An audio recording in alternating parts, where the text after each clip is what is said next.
ಅಳಕ್ಷನ್ ಮಾಡಿದೆ. ಅಳಕ್ಷನ್ ಮಾಡಿ ಇಲ್ಲ ಸರ್ ನಾನು ಸಾಯಂಕಾಲಕ್ಕೆ ಹೋಗ್ತಾ ಇದ್ದೀನಿ,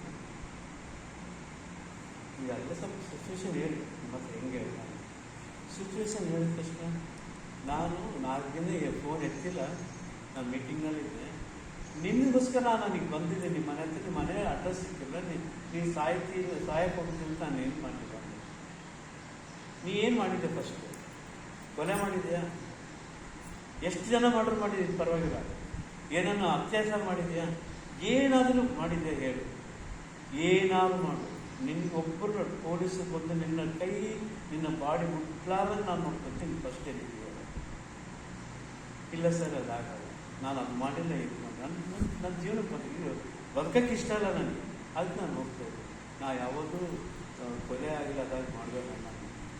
ಅದು ಎದಕ್ಕೆ ಈ ಒಂದು ಜೀವನದಲ್ಲಿ ಎದಕ್ಕೆ ಬರ್ತಿಲ್ಲ ಆಗ್ತದೆ. ಇಲ್ಲ ಇಲ್ಲಿ ನಾನು ಹೇಳಕ್ಕೆ ಎಂತೆ ತಪ್ಪು ಮಾಡ್ಬೋದು, ಇಲ್ಲಿಗೆ ಒಂದು ಸೊಲ್ಯೂಷನ್ ಇದೆ, ನೀನು ಹೋಗ್ಬೇಡ. ನಾನು ನಿಮ್ಮ ಮನೆ ಹತ್ರ ಬಂದಿದ್ದೆ, ನೀನು ಅಲ್ಲಿ ಹೋಗ್ತೀನಿ ಅಂತ ನಾನು ಏನು ಮಾಡಿದೆ? ನಾನು 4 ದಿನ ಫೋನ್ ಎತ್ತಿದಂತ ನಂದೇ ತಪ್ಪಪ್ಪ ಹೋಗಿ ನೀನು ಎದ್ದಿದ್ದೆ ಕಷ್ಟ. ನಿನಗೆ ಯಾರು ಮುಟ್ಟಾದ್ರೆ ನಾನು ಅವ್ರು ಹೇಳ್ತಾ ನಗ್ತಾಯಿದ್ದೀನಿ, ಸಾಯ್ತು ಫೋನಲ್ಲಿ. ನಾನು ಇಟ್ಕೊಂಡಿದ್ನಲ್ಲ ಸಾಯ್ಬೇಕು, ಸೂಸೈಡ್ ಮಾಡ್ಕೋಬೇಕು, ಅದು ನಿಧಾನವಾಗಿ ಕೆಳಗೆ ಆಯ್ತು, ಕಡೆಗೆ ಹೋಗ್ತಾರೆ. ಸರಿ ಸರ್, ನೀವು ನಮ್ಮ ಮನೆ ತಿಂತೀನಿ ಅಂತ ಹೇಳ್ತೀರ, ನಾನು ಇಲ್ಲಿ ಬಂದೀನಿ, ಅಲ್ಲೇ ಇರಿ, ನಾನು ಬರ್ತೀನಿ ಅಂತ ಹೇಳಿ ಕಡೆಗೆ ಬರ್ತೀನಿ. ನಾನು ಸೂಸೈಡ್ ಮಾಡ್ಕೊಂಡೋದು ಹೋಗ್ಬಿಡ್ತಾರೆ, ಸೂಸೈಡ್ ಮಾಡ್ಕೊಂಡೋದು ಹೋಗೇ ಬಿಡ್ತಾರೆ. ಹುಡ್ಕೊಂಡು ಇಲ್ಲಿ ಬಂದ ತಕ್ಷಣ ನಾನು ನೋಡ್ತಿದ್ದೀನಿ, ಅವ್ರು ಹೇಳಿದ ಅಡ್ರೆಸ್ ಯಾವುದೋ ಅಡ್ರೆಸ್ ಇಲ್ಲ, ಅಲ್ಲಿ ಹೋದೆ. ನಾನು ಅಲ್ಲಿ ಹೋಗ್ತಿದ್ದೀನಲ್ಲ, ಅರ್ಜೆಂಟ್ ಆಗಿಲ್ಲ, ಇಲ್ಲ ನಾನು ಅರ್ಜೆಂಟಾಗಿ ನಾನು ಬೆಂಗಳೂರು ಬಳ್ಳಾರಿ ಬಂದುಬಿಟ್ಟಿದ್ದೀನಿ, ಬಳ್ಳಾರಿ ಬಂದು ಮೀಟ್ ಮಾಡುವ. ಅವ್ರು ಮಾಡಿದ್ದೇ ಫೋನ್ ಬಳ್ಳಾರಿನೇ, ಅವ್ರು ಫೋನ್ ಮಾಡಿದ್ದೇ ಬಳ್ಳಾರಿನೇ. ನಾನು ನಿಮ್ಮ ಮನೆ ಹತ್ರ ಇದ್ದೀನಿ ಅಂತ ಹೇಳ್ಬಿಟ್ಟು ನನಗೆ ಸುಳ್ಳು ಹೇಳಿ ನಾನು ವಾಪಸ್ ಕಳಿಸ್ಬಿಟ್ರು. ಅವರು ಬಂದ ಮೇಲೆ ಎಲ್ಲಿ ಸರ್ ನೀವು ಇದ್ದೀನಿ ಅಂತೇಳಿ ಬಂದೆ ನಾನು, ನೀವು ಇಲ್ಲೇ ಅಂತ ನಾನು ಬಿಟ್ಬಿಟ್ಟು ನಾನು ಹೋಗೇ ಬಿಡ್ತಿದ್ದೆ, ನಿಮ್ಮ ಮುಂದೆ ನಾನು ಬಂದೆ. ನಾನು ಇಲ್ಲ ಇರ್ಬಾರ್ದು, ತುಂಬ ಅರ್ಜೆಂಟ್ ಕೆಲಸ ಇತ್ತು, ಬಳ್ಳಾರಿ ಹೋಗ್ತಾ ಇದ್ದೀನಿ, ಈಗಾದರೂ ನಾನು ಬೆಳಿಗ್ಗೆ ಬಂದು ಬಳ್ಳಾರಿ ಬಂದರು, ಎಲ್ಲ ಮಾತಾಡೋಣ, ಕುಟುಂಬ ಮಾತಾಡೋಣ, ಈಗ ನಮ್ಮ ಮನೆಗೆ ಬಂದಿಲ್ಲ. ಸರಿ ಬಿಡು ಸುಮ್ಮನೆ ಏನು ವಾಪಸ್ ಮನೆಗೆ ಹೋಗ್ತಾರೆ. ಅವ್ರ ಹೆಸರು ಸ್ವರಜಮ್ಮ, ಅವ್ರ ಮಕ್ಕಳಾಗಿಲ್ಲ ಅಂತ ಹೇಳಿದ್ರೆ ಅವ್ರಿಗೆ ತುಂಬ ಸೀರಿಯಸ್ ಆಗಿದೆ. ಆಲ್ರೆಡಿ ಅವರು ಮೆಡಿಟೇಟರ್, ಪಿರಮಿಡ್ ಮೆಡಿಟೇಟರ್. ನನಗೆ ನನ್ನ ಕಷ್ಟಗಳು ನೋಡಿ ನಮ್ಮ ಅಕ್ಕ ನನಗೆ 3 ವರ್ಷದಿಂದ ಧ್ಯಾನ ಮಾಡು ಅಂತ ಹೇಳ್ತಾ ಬಂದರು. ನಾನು ಅಕ್ಕನ ಮಾತು ಕೇಳಿಲ್ಲ.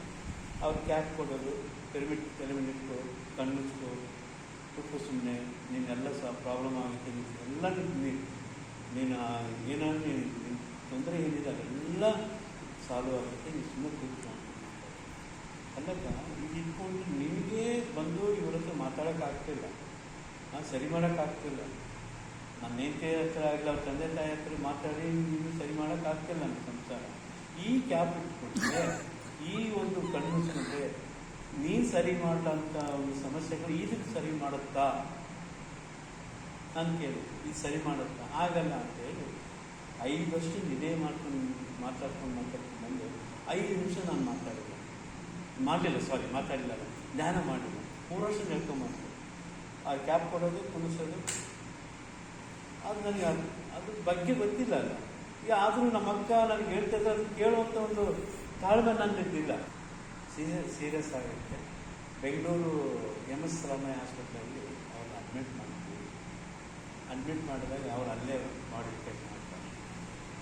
ಅಲ್ಲಿಂದ ನಮ್ಮ ಅಕ್ಕವ್ರ ಬಾಡಿ ಜೊತೆ ನಾವು ಬಳ್ಳಾರಿ ಬಂದಮೇಲೆ ಅಕ್ಕನ ವಿಷಯ ಏನೇನು ಕೆಲಸಗಳಿತ್ತು ಎಲ್ಲ ಮುಗಿಸಿ ಆವಾಗ ಸ್ವಲ್ಪ ಫ್ರೀ ಆಗ್ತೀನಿ. ಒಂದು 3-4 ದಿನ ಆದಮೇಲೆ ಅಲ್ಲಿ ನಮ್ಮ ಅಕ್ಕನ ಫ್ರೆಂಡು ಅನ್ನಪೂರ್ಣಮ್ಮ ಅಂತ ಈಗಲೂ ಇದ್ದಾರೆ.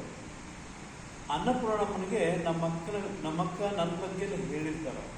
ನಮ್ಮ ತಮ್ಮ ಹಿಂಗೆ ಒಳ್ಳೆಯವನು, ತುಂಬ ಒಳ್ಳೆಯವನು, ನಾ ಸಾಕಿ ಬೆಳೆಸಂತ ನನ್ನ ಮಗ ಥರ ಮಾಡೋದು. ಪಕ್ಕದಲ್ಲಿ ನಮ್ಮ ಮಕ್ಕಳ ಶವ ಹತ್ರ ಎಲ್ಲ ನಮ್ಮ ಮಕ್ಕಳ ಸ್ನೇಹಿತರು ಯಾರು ಇದ್ರು ಅವರೆಲ್ಲ ಒಂದು 7-8 ಜನ ಬಂದ್ಬಿಟ್ಟು ಧ್ಯಾನ ಮಾಡೋದು. 2 ದಿನ ಮುಂದಿನ ಇತ್ತು, ಇಲ್ಲಿ ಬೆಂಗಳೂರಿಂದ ಅಲ್ಲಿ ಇತ್ತು, ಬಳ್ಳಾರಿ ತಗೊಂಡೋದು. ಕೊನೆಯಿಂದ ತಗೊಂಡು ಹೋಗ್ಬೇಕಂದಾಗ ಧ್ಯಾನ ಮಾಡ್ತೀವಿ. ಅದನ್ನು ಮುಗಿದು ಸುಮ್ಮನೆ ಆದಮೇಲೆ ವಿಪಕ್ಷ ನಿಮ್ಮ ಅಕ್ಕ ನಿಮ್ಮ ಬಗ್ಗೆ ಎಲ್ಲ ಹೇಳಿದ್ದಾರೆ, ನನಗೆ ಗೊತ್ತು ನೀನೇನು ಹೇಳ್ತಾರೆ. ಫಸ್ಟ್ ನೀನು ಧ್ಯಾನ ಮಾಡು. ಮತ್ತೆ ಬಿಡಲಿಲ್ಲ ಅದು, ಒಂದು 15-20 ದಿನ ಸುಮ್ಮನೆ ಬಿಡಲಿಲ್ಲ. ನಾನು ಅದೇ ಥರ ಹೇಳ್ತಾ ಬಂದೆ, ಅಕ್ಕನಿಗೆ ಯಾವ ಥರ ಹೇಳಿದ್ರು ಅದೇ ಥರ ಹೇಳ್ತಾ ಇದ್ದೆ. ಅಷ್ಟರೊಳಗೆ ಇವ್ರು ನಮ್ಮ ಮನೆಯವ್ರು ಕೂಡ ಅಲ್ಲಿ ಬಂದಿದ್ದರು, ಏಕೆಂದರೆ ನಮ್ಮ ಅಕ್ಕ ತೀರ್ಕೊಂಡಾಗ ಬಂದಿದ್ದು.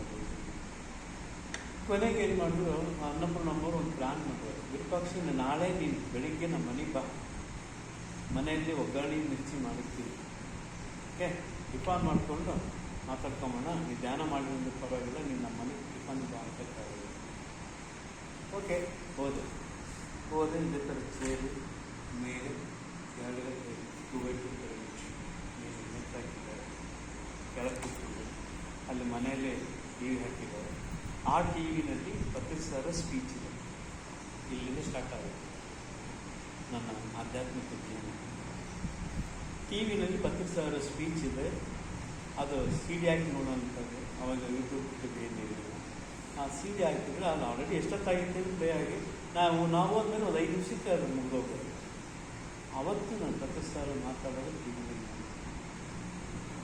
ಅವಾಗ ಒಂದು ಪಾಯಿಂಟ್ ನನಗೆ ಅರ್ಥ ಆಗಿದ್ದೇನೆ ಅಂತಂದರೆ, ನಾನು ಈ ದೇಶದ ಪ್ರಧಾನಮಂತ್ರಿ ಆಗಿದ್ದೀನಿ, ನಾನು ಜನರ ಸೇವೆ ಮಾಡ್ತಾ ಇದ್ದೀನಿ, ನನಗೆ ಧ್ಯಾನದ ಅವಶ್ಯಕತೆ ಇಲ್ಲ ಅಂತಂದಪ್ಪ ಹೇಳಿದ್ರೆ ನೀನೊಬ್ಬ ಮೂರ್ಖ ಅಂತ. ನಾನು ಪ್ರಧಾನಮಂತ್ರಿ ಆಗಿದ್ದೀನಿ, ನಾನು ಚೀಫ್ ಮಿನಿಸ್ಟರ್ ಆಗಿದ್ದೀನಿ, ನಾನು ಎಷ್ಟು ಸೇವೆ ಮಾಡ್ತಾ ಇದ್ದೀನಿ, ನಾನು ಜನರ ಸೇವೆ ಮಾಡ್ತಾ ಇದ್ದೀನಿ, ನನಗೆ ಧ್ಯಾನದ ಅವಶ್ಯಕತೆ ಇಲ್ಲ ಅಂತಂದರೆ ಅವನು ಮೂರ್ಖ ಅಂತ ಆ ಒಂದು 2-3 ಮಾತು ಇನ್ನೂ ಚೆನ್ನಾಗಿ ಮಾತಾಡಿದ್ದಾರೆ. 2 ಮಾತು 3 ಮಾತು ನಾನು ನೆನಪಿದ್ದು ಆ ವಿಡಿಯೋ ನೋಡಿದೆ. ಆವಾಗ ಆ ಮಾತು ಕೇಳಿದೆ ಅಷ್ಟರೊಳಗೆ ಅನ್ನಪೂರ್ಣಮ್ಮ ಬಂದ್ಬಿಟ್ಟು ಟಿಫನ್ ಮಾಡ್ಕೊಂಡು ಬರೋಕ್ಕೆ 10-15 ನಿಮಿಷ ಲೇಟ್ ಆಗಿತ್ತಪ್ಪ, ನೀವು ನಾನು ಸುಮ್ಮನೆ ಕಣ್ಣಿಸ್ಬಿಟ್ಟು ಮಾತಾಡಕ್ಕೆ ಹೋಗೋಲ್ಲ. ಮೇಲೆ ಬಿಟ್ಟು ಅಷ್ಟರೊಳಗೆ ವಿಡಿಯೋ ನೋಡ್ಕೊಂಡು ಅವಾಗ ಕಣ್ಣಿಸಿ ಅವ್ರು ಹೇಳಿದ್ರು, ಕಣ್ಣು ಕ್ಲೋಸ್ ಮಾಡಬೇಕು, ಕೈ ಲಾಕ್ ಮಾಡ್ಕೋಬೇಕು, ಶ್ವಾಸದ ಮೇಲೆ ಗ್ಯಾಸ್ ಇರಬೇಕು, ಯಾವುದೇ ಕಾರಣಕ್ಕೆ ಕಟ್ಟಿಗೆ ಸುಮ್ಮನೆ ಕೂತು ಏನು ಮಾತಾಡೋಕ್ಕೆ ಹೋಗೋಲ್ಲ, ನಾನೇನು ಮಾತಾಡೋಲ್ಲ, ಸುಮ್ಮನೆ ಕೂತು ಅಷ್ಟೇ ಅಂತ. ಆ ಸುಮ್ಮನೆ ಕೂಡಿಸಿದ್ರು. ಆ ಸುಮ್ಮನೆ ಕೂತ ಸಮಯದಲ್ಲಿ ನನಗೆ ಇದೆಲ್ಲ ಏನಾಯಿತು ನಾನು ಇಷ್ಟಪಡ್ತಿದ್ದೀನಿ ಅದೆಲ್ಲವೂ ಭಾಷೆ ಒಂದೇ 1 ಅವರ್ಗೆ 5 ನಿಮಿಷ ಕೂತ್ಕೊಂಡು ಹೇಳಿದಂಥವ್ರು ಅಕ್ಕ ಅವರು ಅನ್ನಪೂರ್ಣಮ್ಮ ಅವರು 1 ಅವರ್ ಕುಂದಿಸಿದ್ದಾರೆ. ಆಮೇಲೆ ನನಗೆ ಎದ್ದಳಕ್ಕೆ ಆಗ್ತಾ ಇಲ್ಲ. ಅವ್ರು ಬಂದು ನಿಲ್ಲಿಸ್ತಾ ಇದ್ದಾರೆ, ತಮ್ಮ ಇದ್ದಾರೆ, ಓಕೆನಾ, ಓಕೆ ಅವಾಗ ಎದ್ದೇಳ್ತೀನಿ. ಅವಾಗ ನಾನಿಲ್ಲ. ಮತ್ತು ನನ್ನ ಜೀವನ ಹೆಂಗಿತ್ತು ಅಂತಂದರೆ ಅದ್ಭುತವಾಗಿ ಒಂದು ಸ್ವರ್ಗದ ಜೀವನ. ಏನು ತಲೆಗಿತ್ತು, ಏನನ್ನ ನೋವಿತ್ತು, ಏನನ್ನ ಕಷ್ಟ ಇತ್ತು, ಏನನ್ನ ಅವಮಾನ ಇತ್ತು,